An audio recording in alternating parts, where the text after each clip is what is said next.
هوال کسی دا شهید 14 تیر ماه دا هم همی هوالان دعوتی ریز گیتن کن بود گیان شهیدان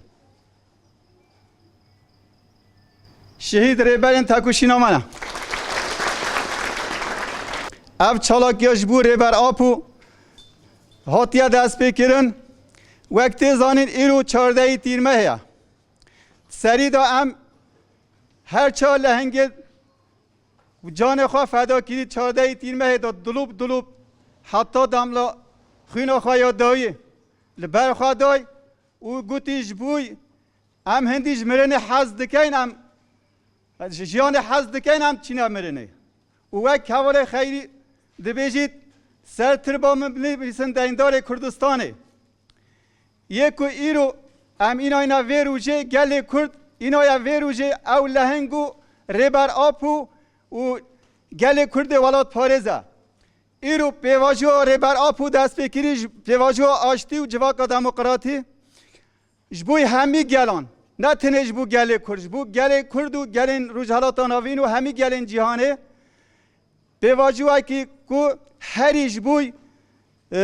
هر کس موافقاتی دا ببینید و جبوی هر کس که ببیتا رونهایک جبوی پیشاوان قتل عام چید بن و وحشتا کنه ها چید بید اف خینا روزان قتل عامت تا کنه خینا تا ریتن پیشاوه بیتا گیتن اف را استید گل کردو همی گلن جهان بگهنه موافقا ریبر آپو اف پیواجو دست بکر جبوی و چش دست ما بید هم وقت گل کرد و همی گلن آزادی خواست گرک چپ کویده سهم ملیوان تیب کشنج بوی که اف پیواجو انجام بگیرید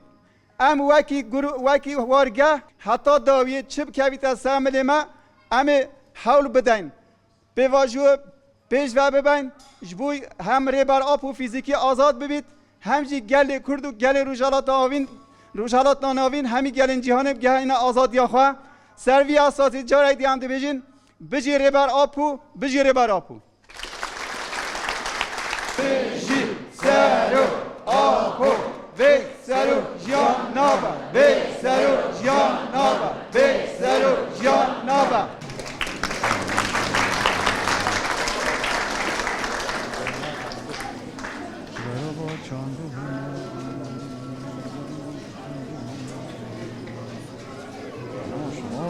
Kurav gel gel.